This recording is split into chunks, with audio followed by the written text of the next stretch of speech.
Hello, Isho മിശിഹായ്ക്ക് സ്തുതിയായിരിക്കട്ടെ. ഈ 2026 ഏകദേശം 21ലധികം ദിവസങ്ങൾ നമ്മളെ വിട്ടുപോയി.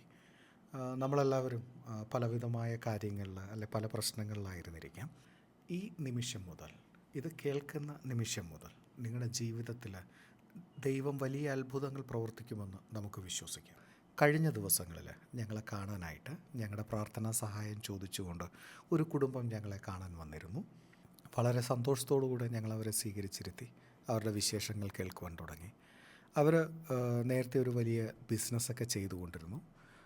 തൊട്ടടുത്ത് ചില ആളുകളൊക്കെ വന്ന് ബിസിനസ് വിൽക്കുന്നു, കൊടുക്കുന്നു, ഇങ്ങനെയൊക്കെ ചോദിച്ച് ചില പ്രശ്നങ്ങളിലൊക്കെ ഇവർ പെടുകയുണ്ടായി. പിന്നെ ഈ ബിസിനസ് പൂർണ്ണമായി തകർന്ന് ആ ദേശത്ത് നിന്ന് ഒളിച്ചോടി വന്ന് മറ്റൊരു സ്ഥലത്ത് ജീവിച്ച് അവരുടെ കടങ്ങളെല്ലാം, നാട്ടിലെ സ്വത്തുക്കളെല്ലാം വിറ്റ് കടങ്ങളെല്ലാം തീർത്ത് ഇവിടെ വെറും സാധാരണക്കാരെ പോലെ ജീവിക്കുന്ന ഒരു കുടുംബമായി മാറി.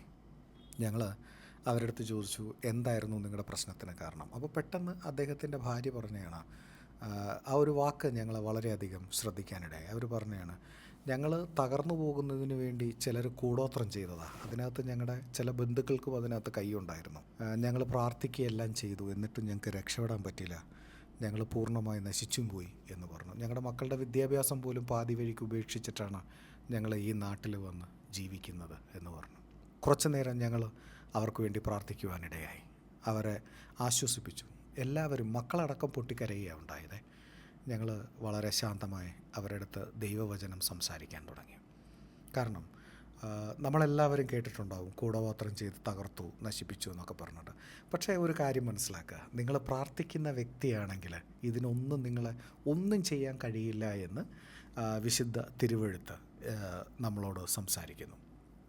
നിങ്ങൾ ഒരു കാര്യം എന്തെങ്കിലും ചെയ്യാൻ ആഗ്രഹിക്കുമ്പം ദൈവത്തോട് രാവിലെ പ്രാർത്ഥിക്കേണ്ട ഒരു കാര്യമാണ്, എനിക്കെതിരെ വരുന്ന ആയുധങ്ങളൊന്നും ഫലിക്കുകയില്ല. നിങ്ങൾ ആദ്യത്തെ വചനം യെശയ്യാ 54:17 ദൈവം നിങ്ങളോട് ഇങ്ങനെ പറയുന്നു, എൻ്റെ നേരെ ഉണ്ടാക്കിയ ആയുധമൊന്നും വിജയിക്കുകയില്ല. അതേപോലെ തന്നെ സങ്കീർത്തനം 91:10 ദൈവം ഇങ്ങനെ സംസാരിക്കുന്നു, നിനക്ക് ഒരു അനർത്ഥവും സംഭവിക്കുകയില്ല. അതുപോലെ തന്നെ ലൂക്കോസ് 10:19 ദൈവം ഇങ്ങനെയോട് സംസാരിക്കുന്നു, സർപ്പങ്ങളെയും പാമ്പുകളെയും ശത്രുവിൻ്റെ സകല ശക്തിയെയും നശിപ്പിക്കുവാൻ തക്കവണ്ണം നിങ്ങൾക്ക് ഞാൻ അധികാരം നൽകിയിരിക്കുന്നു. ഇത്തരം വചനങ്ങൾ നിങ്ങൾ ദിവസവും ഒരു കാര്യം ചെയ്യാൻ പുറപ്പെടുന്നതിന് മുൻപേ രാവിലെ എഴുന്നേൽക്കുമ്പോൾ നിങ്ങൾ പറഞ്ഞ് പ്രാർത്ഥിക്കുക. ഇനി മുതൽ നിങ്ങളൊരു കാര്യം ചെയ്യുമ്പോൾ ഇങ്ങനെ പ്രാർത്ഥിക്കണം, അന്ധകാര ശക്തികൾ നമ്മുടെ ജീവിതത്തെ നശിപ്പിക്കുവാൻ, നമ്മുടെ തലമുറകളെ നശിപ്പിക്കുവാൻ ഇടയാക്കരുത് എന്ന് ദൈവത്തോട് ഇങ്ങനെ പ്രാർത്ഥിക്കാൻ പറഞ്ഞു. സ്വർഗസ്ഥനായ പരിശുദ്ധ ദൈവമേ, ക്രിസ്തു എൻ്റെ കർത്താവും രക്ഷകനുമാണെന്ന് ഞാൻ പ്രഖ്യാപിക്കുന്നു. കർത്താവേ, എൻ്റെ ജീവിതത്തെയും കുടുംബത്തെയും ഞാൻ നിൻ്റെ രക്തത്തിലൂടെ മൂടുന്നു. എൻ്റെ നേരെ വന്നിരിക്കുന്ന ഏത് ശാപവും, ഏത് അന്ധകാര പ്രവർത്തനവും ഈശോയുടെ നാമത്തിൽ ഞാൻ നിഷ്ഫലമാക്കുന്നു. പരിശുദ്ധാത്മാവേ, എൻ്റെ മനസ്സും ശരീരവും ആത്മാവും നിൻ്റെ സമാധാനത്താൽ നിറയ്ക്കണമേ. ഭയത്തിൻ്റെ ആത്മാവിനെ എന്നിൽ നിന്ന് നീക്കി ശക്തിയുടെ, സ്നേഹത്തിൻ്റെ, സമചിത്തതയുടെ ആത്മാവിനെ എന്നിൽ നിറയ്ക്കണമേ.